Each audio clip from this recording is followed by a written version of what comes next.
अथर्वस्मिता classes my self Ankit Kumar. यह video आपकी class 11th and 12th के फिजिक्स के लिए बेसिक मैथमेटिक्स है।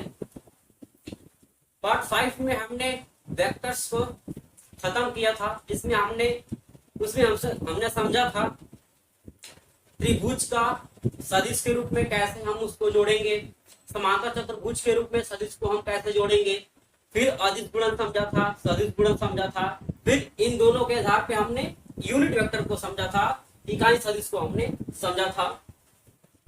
इस वीडियो में हम नया टॉपिक स्टार्ट करेंगे।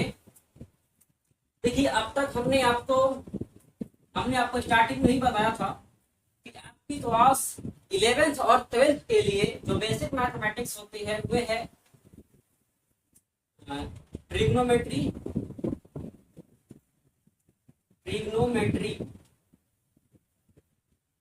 वेक्टर, अलजेब्रा, कैलकुलस एक जियोमेट्री। देखिए, ट्रिग्नोमेट्री आप 9th 10th में पढ़े हैं। इसके बाद अलजेब्रा भी 9th 10th में आप पढ़े हैं। जियोमेट्री भी आप 9th 10th में पढ़े हैं। बचा है दो, वेक्टर और कैलकुलस। ये दो आपके लिए नया टॉपिक था, क्योंकि फिजिक्स आपकी 11 के चल रही है, तो कुछ ऐसे बच्चे हैं कि जो अभी हाई स्कूल पास करके आए हैं, तो उनके लिए ये वेक्टर और कैलकुलस नया होगा। तो जिसमें कि वेक्टर हमने बता दिया है, क्योंकि वो जो वेक्टर था बिल्कुल 0 लेवल से स्टार्टिंग किया गया है, जिसमें कि कोई भी बच्चा जो कि हाई स्कूल पास करके आया है वो इसको समझ लेगा। उस हिसाब से उसके बेस के आधार पर इस चीज को वैसे समझ के वैसे बताया गया है कि कुछ बच्चे ऐसे इसमें पढ़ रहे होंगे जो कि अभी हाई स्कूल पास करके आए होंगे, फिजिक्स पढ़ रहे होंगे, तो उस बेस के आधार पर वेक्टर को हमने बताया था। तो जो एक कैलकुलस बच रहा है, एक ज्योमेट्री बच रहा है, जिसमें कि हमने आपको ट्रिग्नोमेट्री बता दिया है, वेक्टर बता दिया है। आपका अलजेब्रा और कैलकुलस, ज्योमेट्री, ये 3 चीजें बच रही है। एक वेक्टर और कैलकुलस, ये 2 टॉपिक्स नए होंगे आपके लिए। अगर जो 12 में होंगे तो हालांकि उनके तो कोई दिक्कत नहीं है। ये जो बेसिक मैथमेटिक्स है ना, ये 12 तक के लिए है, ध्यान रखिएगा। केवल 11 के लिए नहीं, ये 12 तक के लिए बेसिक मैथमेटिक्स है, वहां तक ये काम आएगा। इसमें ये 2 टॉपिक नए हैं, बाकी ये 3 टॉपिक्स आप 9th और 10th में बहुत बार पढ़ चुके होंगे। ये अगर अच्छे से पढ़े होंगे ना, तो उनको तो ये कोई दिक्कत नहीं होगा, क्योंकि बेसिक मैथमेटिक्स में हमने आपको बिल्कुल 0 लेवल से ये सब पढ़ाया है, ताकि किसी को कोई प्रॉब्लम नहीं होने वाला है, चाहे वो बायोलॉजी से ही क्यों ना बच्चा हो। देखिए, फिजिक्स कठिन नहीं होता है, हम कठिन बना लेते हैं, हम कठिन मान लेते हैं, क्योंकि फिजिक्स चाहे वो 11 का हो या 12 का हो, हमें उसे पढ़ने के लिए जितनी बेसिक मैथमेटिक्स, जितनी मूलभूत गणितीय अवधारणा की आवश्यकता होनी चाहिए, उतना हमें पता नहीं होता है, उतना हम पढ़े नहीं होते हैं। क्योंकि कुछ ऐसे मैथ्स होते हैं जो हमें शायद नहीं आते हैं और हम उतना ध्यान नहीं देते हैं, जिस वजह से हमें फिजिक्स कठिन लगने लगता है। तो ऐसी बात नहीं है, क्योंकि ये मैं बार बार आपको बात बताता हूँ कि देखिए, फिजिक्स आपके तो मोटरसाइकिल कह लो, बोलेरो कह लो, फोर व्हीलर कह लो, जो भी कर लो, तो अगर ये बड़ी गाड़ी है तो जो मैथ है ना, मैथ उसके लिए पेट्रोल है, एक पेट्रोल का काम करता है आपके फिजिक्स के लिए, क्योंकि इसके बिना जो मैथ है ये असंभव है। तो अब तक हमने ट्रिग्नोमेट्री और वेक्टर, इन 2 टॉपिकों को हम कवर कर चुके हैं। अब हम स्टार्ट करने वाले हैं अलजेब्रा। अलजेब्रा को अब हम समझेंगे।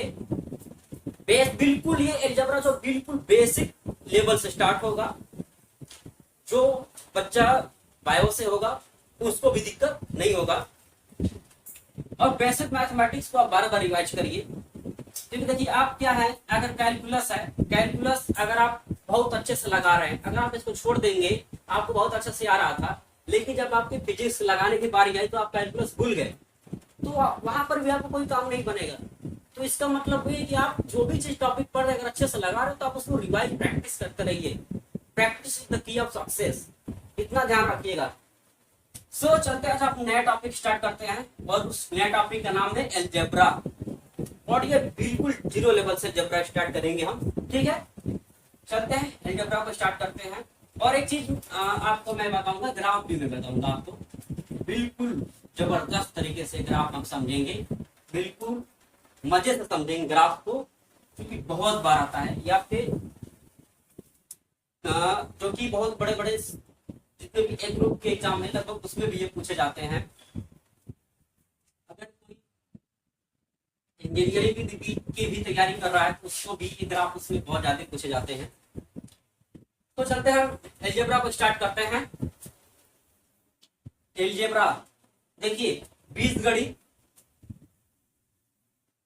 इसमें आज की इस वीडियो में हम बिल्कुल बेसिक सूत्र को हम समझेंगे, जीरो लेवल से सूत्र को हम समझेंगे। इसके बाद हम बिनोमियल थ्योरम को समझेंगे, बिल्कुल जीरो लेवल समझेंगे, जिसमें कि पहला बीजगणित में जो कि छोटा फार्मूला है, लगभग ये आप फार्मूला आप जानते होंगे, ए प्लस बी का whole square, a square plus b square plus 2a, a plus a minus B का whole square, a plus a square plus b square minus 2ab, a minus B का whole cube बराबर a plus B का a cube plus b cube plus 3a square, 3a square B plus 3ab square, a minus B का a cube minus b cube minus 3a square B plus 3ab square, ठीक है। जैसे कि आप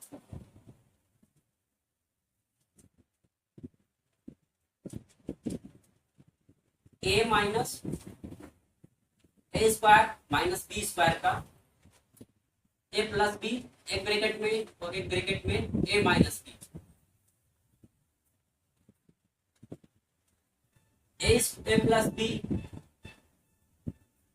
का है whole square minus A minus B का अगर आप होल स्क्वायर घटाते हैं तो 4ab आता है,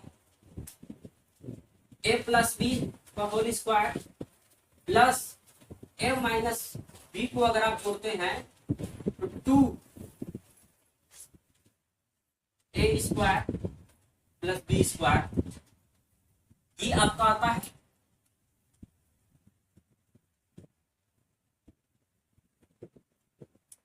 ए प्लस बी का whole square plus a minus B का होल स्क्वायर को अगर आप जोड़ते हैं तो 2a square plus b square आता है, ठीक है। नेक्स्ट आपका बचता है a plus b plus c का होल स्क्वायर अगर आप करते हैं, a square plus b square plus c square plus 2ab plus 2bc plus 2ca आता है।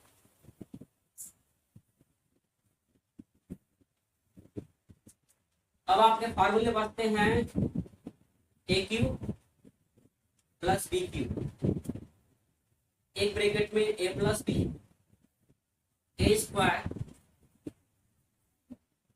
Plus b square minus plus a B,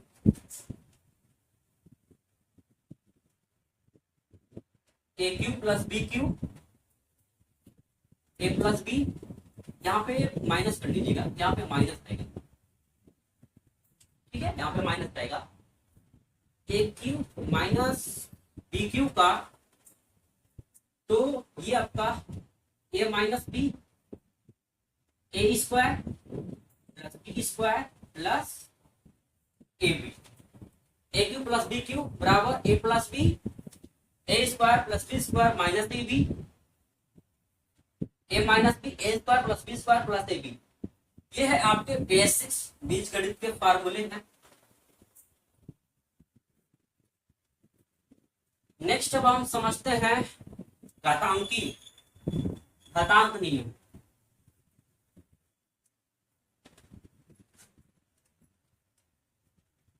घातांक नियम, यदि आपका x पे m, इस तरह से समझिए इसको, a पे m इंटू a पे n है, तो a आपका a m पे, ठीक है। आधार अगर बेस बराबर है तो इसके जो घात होता है क्या होता है, छूट जाता है। यदि a इस टाइप का है तो a इंटू a mn हो जाता है। यदि a m upon a n है, a m माइनस n हो जाता है। यदि 1 अपॉन a पे m है तो ये a पे माइनस m हो जाता है। 1 कर लीजिएगा इसको, 2 3 4।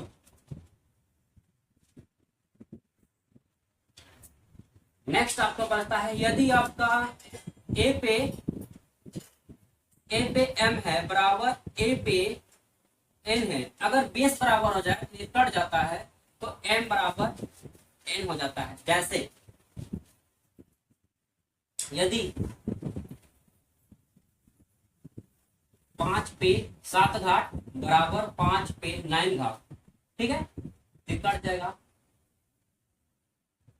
इस टाइप का होता है, क्योंकि ये हमने इस टाइप के रहते हैं। यदि आपका x पे m,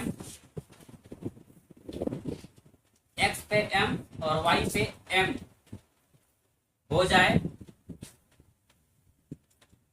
तो ये आपका m कट जाता है, x बराबर y आ जाता है, ठीक है।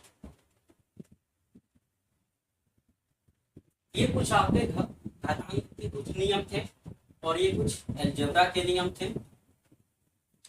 जैसे कि अगर आपका दिया है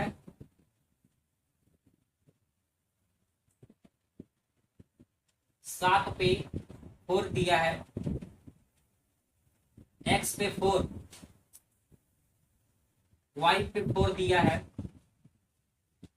तो ये कट जाएगा, x बराबर y। अगर ये a पे m a पे n अगर ये दिया है तो ये बेस कट जाता है, घात बराबर हो जाता है, ठीक है।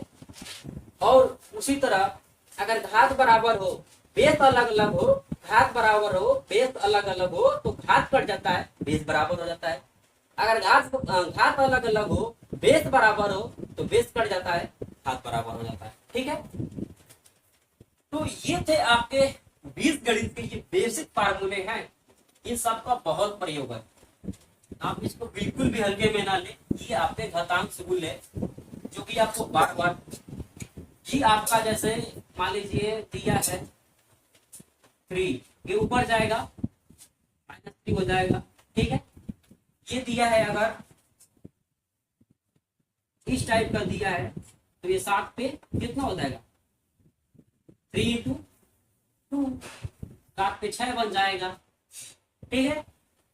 इसी तरह a 5 पे 2 है इंटू 5 पे 4 है तो कितना हो जाएगा, 5 पे 6 हो जाएगा, ठीक है।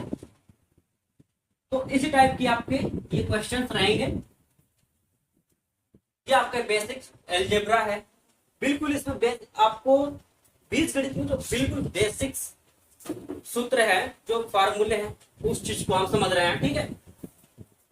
आपको बिल्कुल इसे हल्के में नहीं लेना, ध्यान रखिएगा। आप इसकी स्क्रीनशॉट ले लें, नेक्स्ट हम समझेंगे लघुगणक, समझेंगे लघुगणक के भी कुछ फॉर्मूले है, उसे तो समझते हैं। ठीक है, आप इसका स्क्रीनशॉट ले लें ताकि नेक्स्ट हम लघुगणक को समझते हैं।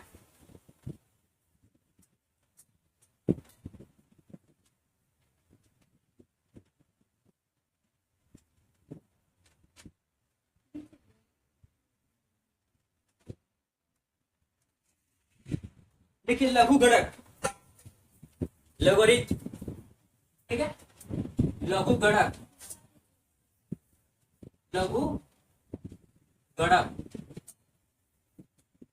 लोगरिथम,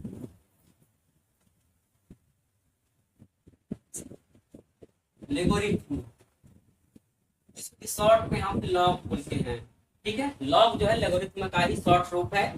देखिए कई बार हमें बृहत संख्याओं का बार बार अध्ययन करना होता है, तो एक संख्यात्मक व्यंजक में भाजक, गुणन, घटाना या परिमेय घटक का परिकलन किया जाता है। तो उस परिकलन में ये जो हमारा लघुगणक होता है बहुत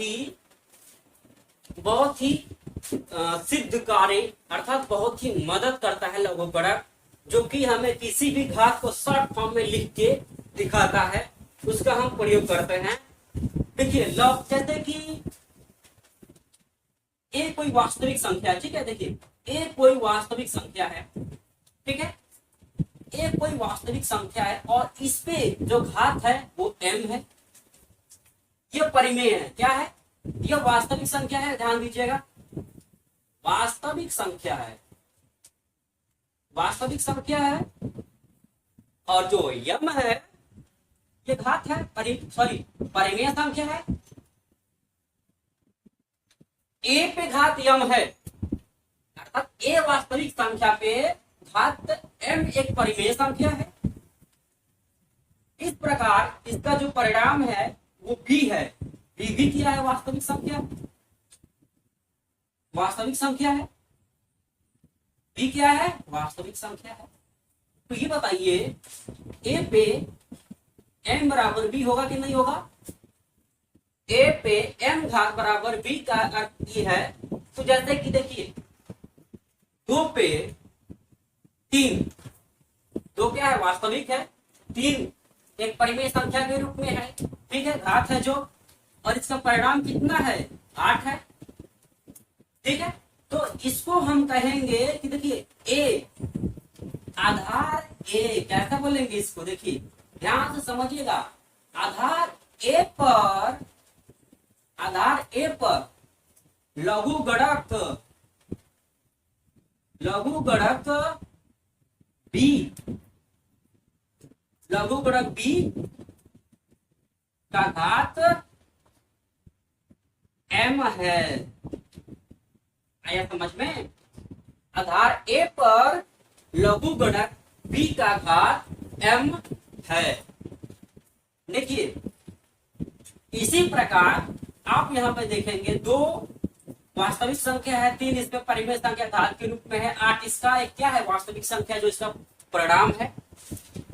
तो इसको हम कैसे लिखेंगे? लॉग। तो इसको अगर लिखना हो लॉग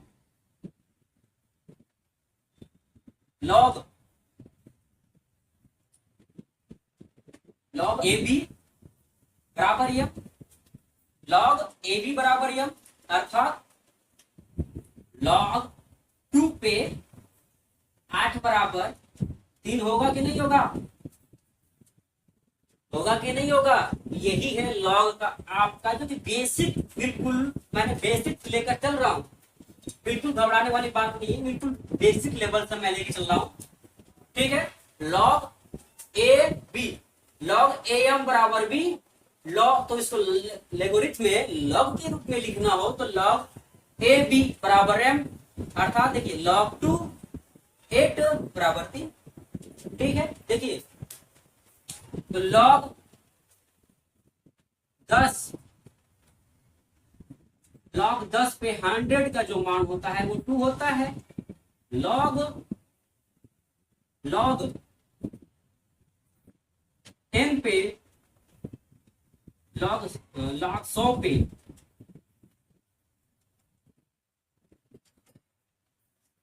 लॉग 10 पे 1000 का मान 3 होता है।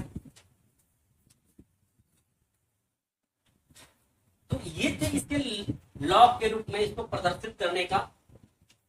ठीक है, देखिए इसमें बिल्कुल कुछ नहीं समझना है। आप इसको बस जैसे दिया है आपका 25 5 बराबर 125, इसको लॉग फॉर्म में लिखेंगे तो क्या हो जाएगा, लॉग 5 125। देखिए लॉग ए क्या है, आधार है, और बी क्या है, परिणाम है।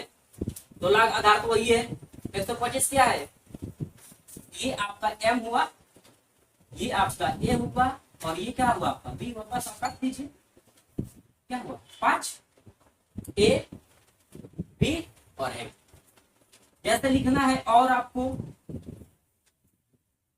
7 पे तो 50 होगा। लॉग पे फॉर्म में लिखना हो तो हमें क्या लिखेंगे, ये a हुआ, ये a हुआ, ये m, ये b, तो लॉग 7 49 बराबर। ठीक है, तो आप इसका स्क्रीनशॉट ले लें ताकि हम आपको इसके आगे बताएं। ठीक है, बिल्कुल आसान है, बिल्कुल घबराने वाली बात नहीं है, इसको हम बेसिक से समझ रहे हैं। आप इसका स्क्रीनशॉट ले लें।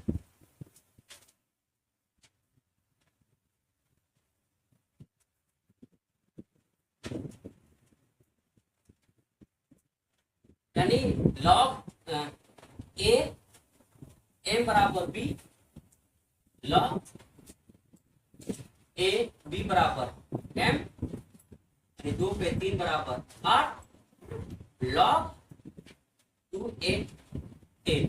देखिए लॉग जो होता है ना, ये 2 तरह का होता है। कितने तरह का होता है, 2 तरह का होता है। पहला होता है नेचुरल लोगरिथम, नेचुरल लोगरिथम, प्राकृतिक लघुगणक, प्राकृतिक लघुगणक, जनरल लोगरिथम, जनरल लोगरिथम,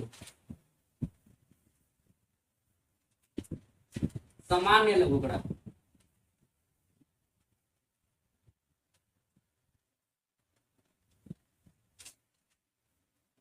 सामान्य लघुगणक, देखिए जिसका आधार जो इस फॉर्म में हो वो प्राकृतिक लघुगणक में आता है। क्या होता है, जो इस फॉर्म में हो वो प्राकृतिक लघुगणक के रूप में होता है। और जो आपका लॉग 10x के रूप में हो, लॉग 10x के रूप में हो, ये सामान्य लघुगणक के रूप में हो गया आया। अब देखिए लॉग ex और लॉग 10x में संबंध क्या होता है, रिलेशन,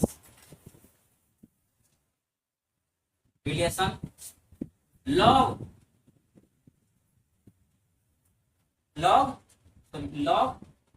ex बराबर 2.303 लॉग 10x, ये इसका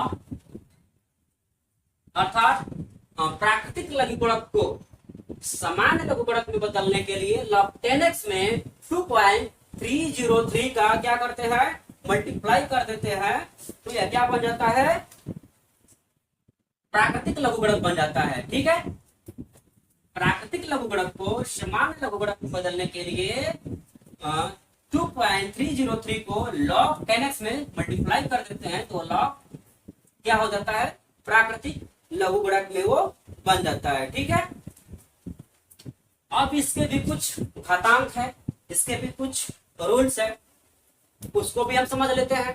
ठीक है, कुछ घातांक लघुगणक घातांकीय नियम। देखिए जब लॉग एम जब लॉग एम एम एन हो, जब लॉग एम एन के रूप में हो तो इसको हम क्या करते हैं, लॉग लॉग एम फिर प्लस लॉग एन ऐसे लिखते हैं। जब यदि लॉग इस रूप में हो तो इसको कैसे लिखते हैं, एन लॉग ऐसे लिखते हैं। जब यदि लॉग एम एन के फॉर्म में हो, लॉग एम एन के फॉर्म में हो तो ये आपका हो जाता है log M minus log N, इस फॉर्म में हो जाता है। लॉग 1 2 3 और लॉग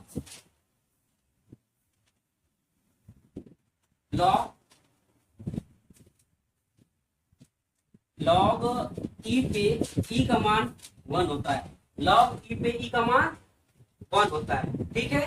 लॉग 1 का मान 0 होता है, ठीक है।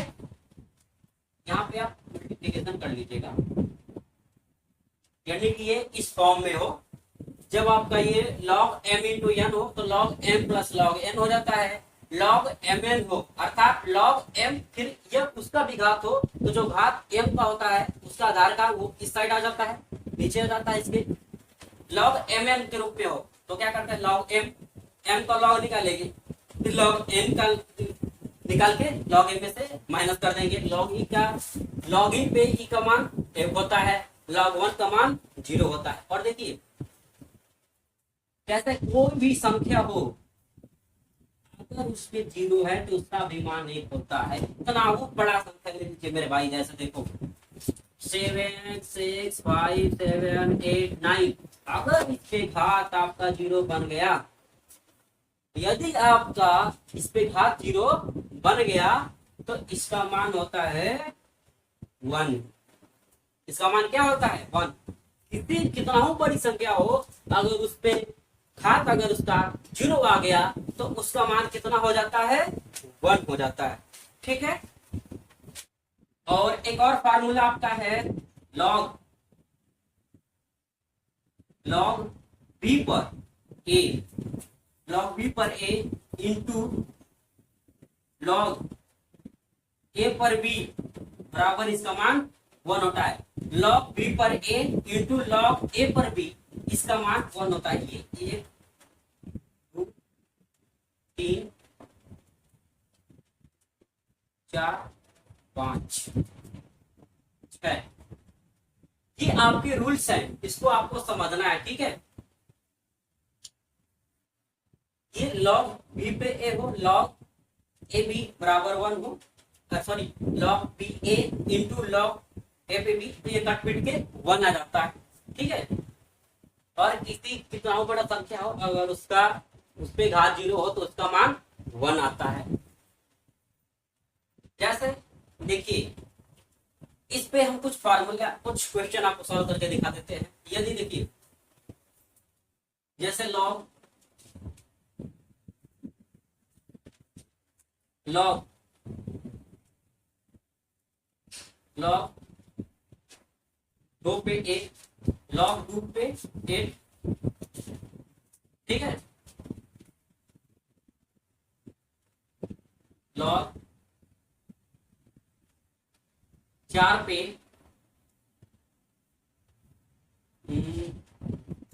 4 पे आप 16 कर लीजिए,